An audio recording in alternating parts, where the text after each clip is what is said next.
So now we're going to look at recommendations for the three main areas I've chosen to give him some strategies to help, which are his nutrition, lifestyle, and medical history. So we're going to start by looking at his nutrition, and obviously that's the first main area I've chosen. And as I said earlier, the only evident problem was his snacking, how often and what on. And there are some really simple and easy ways to do this, but also some more intensive ways if necessary. So the first recommendation that I've given is simply snack healthy. It sounds really simple, but it can be hard to find things that are considered healthy that are a snack, but also not too expensive necessarily. One snack that's healthy and has a lot of beneficial nutrients are nuts and seeds, unsalted though.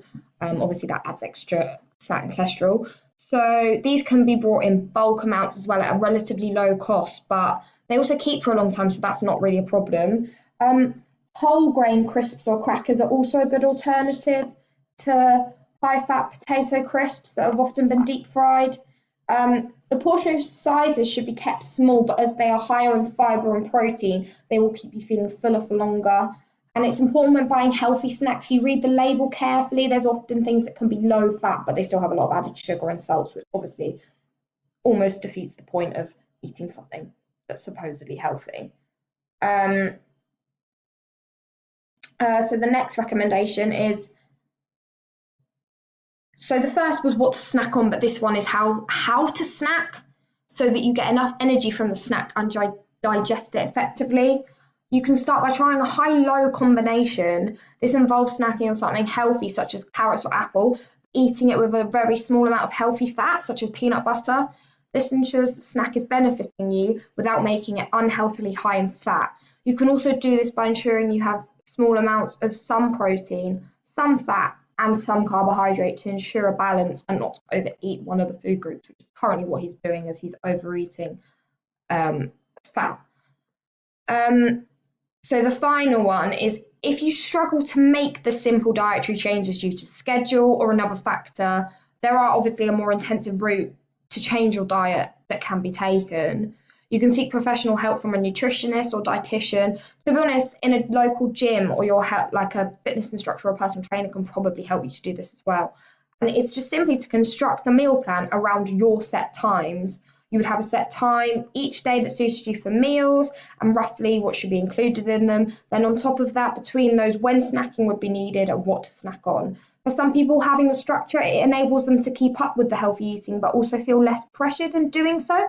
They know exactly when they will be eating. It allows them to feel more relaxed about it because they know they can allow themselves that gap as it's been put there with the rest of their day. By snacking healthier, this will help improve his blood pressure as it improves hypertension in the arteries, keeping them healthy and functioning correctly. So the second main area I've chosen to give recommendations for is his lifestyle. There was only two areas that really needed improvement, but not a lot, and they can easily be rectified. So the first recommendation is to improve his hours of sleep. He gets 8 hours a night, which is in the recommendations, but he could get more, and it would help improve his general mood and concentration. One way of doing this is by keeping a sleep diary in which he writes down what time he gets into bed and what time he gets up. This should roughly be at the same time every night he goes to sleep and the same time to get up, ensuring he gets around 10 hours. Along with this, he should note if his sleep was disturbed or not, and then look at factors that may have affected that, such as being on his phone, stress, and then he can work on improving these things to further improve his sleep. So this next recommendation is to help manage his stress levels, which he rated a 5 out of 10, which isn't really worrying, but if it is managed, it will again improve general mood and concentration. The method he could use is meditation or mindfulness. These can easily be accessed through video tutorials on YouTube or apps such as Headspace. And if you wanted to take it further, you can find meditation classes or yoga classes, something like that, which can be rather expensive. So it's obviously better to use the free stuff that's available to you. You should try and do this 2 to 3 times a week, which does sound like a lot. But if you find a regular slot for them, it becomes a routine, like with most things, and they can last a very short amount of time. You know, it can last 5 to 10 minutes, and it's therefore not largely time consuming and will still have beneficial effects for him. So the third recommendation for his lifestyle, again, is to help improve his stress. And it's simply to keep up with the majority of what he's already doing, he needs to continue to keep up his level of physical activity in times of stress, not decrease it. Also, by making the improvements to his diet, that will help manage his stress too. As if you're physically healthy, you will more likely be mentally healthy as well. Also, ensure he doesn't turn to things such as alcohol when he feels stressed, and by keeping up the physical activity and healthy living, it will make it easier to avoid starting these unhealthy habits, as he should feel happier in himself and not feel like he needs those sorts of things.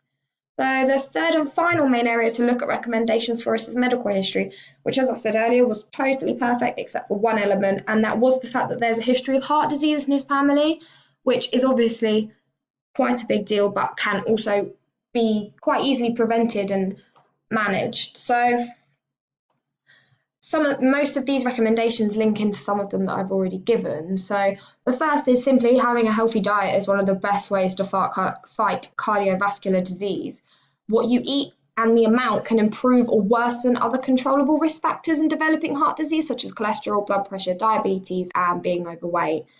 He needs to choose foods that are high in nutrients with vitamins, minerals, and fiber, and choose a diet that emphasises intake of vegetables, fruits, and whole grains. So this includes low-fat dairy products as well, and poultry and fish.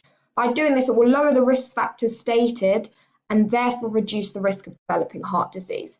It's pretty simple. As we already know, Joe's level of physical activity is of a very good level, as he does intense exercise 3 to 4 times a week and cycles to get around the majority of the time. So in order to avoid developing heart disease, he needs to ensure that this is maintained throughout his lifetime and possibly increase it if it fits with his routine, or just increase the intensity.